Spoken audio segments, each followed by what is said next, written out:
Kiai Abdullah itu punya putra 3, Kiai Mahfud,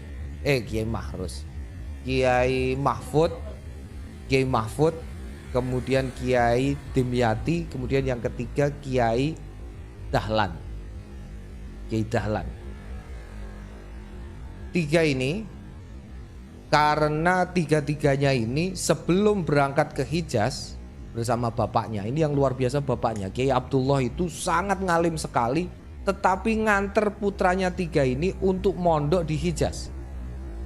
Jadi yang mondok bukan putranya saja, tetapi dianterin sama bapaknya Kiai Abdullah ini.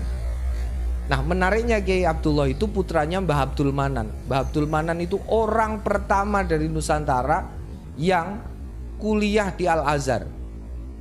Sehingga di Al-Azhar itu ada wakafan dari Mbah Abdul Manan yang sekarang disebut sebagai Rubat Jawa kalau nggak salah. Itu warisannya dari Mbah Abdul Manan yang kemudian dipakai gratis sampai hari ini oleh anak-anak Indonesia yang kuliah di sana. Mbah Abdul Manan ini rumahnya Termas. Ini menarik lagi. Jadi kan ada yang sudah pernah ke Termas.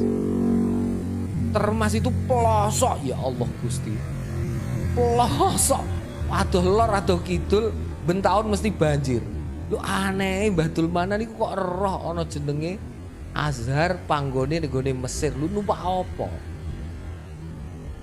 Itu yang menurut saya luar biasa, dan punya anak namanya Abdullah. Nah, ada namanya aturan dulu, aturan Belanda, aturan Saudi waktu itu. Orang kalau mau haji itu harus punya tasreh, harus sekarang visa. Visa itu harus dilampiri dengan seorang yang dianggap terpandang di Mekah, nanda tangani bahwa dia mau untuk menanggung selama di Mekah. Nah, yang melakukan itu di Jawa itu namanya Mbah Soleh Darat. Kampungnya di Darat, Semarang. Mbah Soleh Darat itu yang mengeluarkan itu tadi. Mbah Soleh Darat ini juga nggak bain-bain. Beliau ini juga orang yang alim.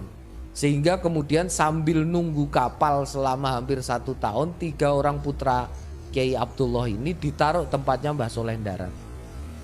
Oleh Mbah Soleh Darat, Kiai Mahfud ini kan dudo karena menikah, punya anak 1, kemudian istrinya meninggal ketika melahirkan. Putranya ini kemudian dititipkan kepada Kiai Munawir Krapyak, namanya Muhammad, yang kemudian mendirikan pondok pesantren Betengan Demak.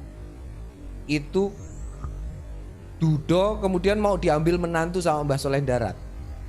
Mbah Soleh Darat ngasih baju baru.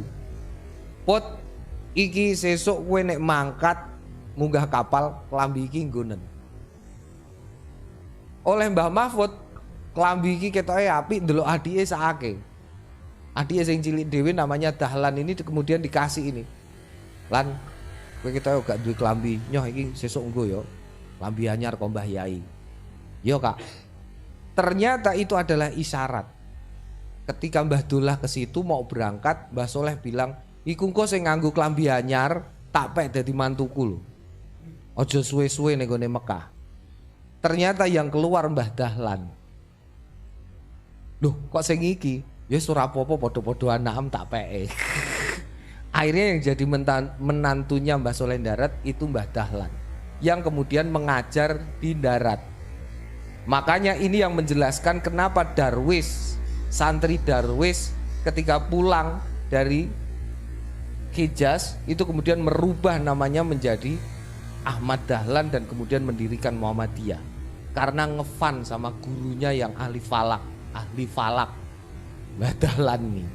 Mbah Dahlan, Kiai Dahlan ini ahli falak, mengajari 2 orang santri, satu namanya Hashim, satu namanya Darwis. Darwis ini saking senengnya ndelok ngalime Mbah Dahlan ini, kemudian pulang nama hajinya adalah Ahmad Dahlan dan kemudian mendirikan Muhammadiyah. Nah, waktu itu yang viral semua santri itu dapat kabar kalau Mbah Dimyati, adiknya Mbah Mahfud, ini pulang ke tanah Jawa setelah meninggalnya Mbah Dullah. Jadi Mbah Dullah meninggal, Mbah Dimyati pulang. Menjadi viral karena Mbah Dimyati itu pulangnya tidak naik kapal dari Jeddah ke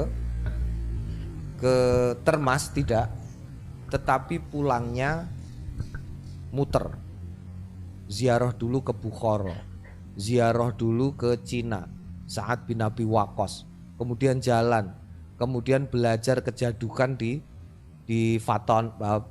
Patani, Thailand, kemudian di Aceh, baru pulang sampai ke Jawa. Maka semua kiai Jawa nyantri di tempatnya Mbah Dimyati.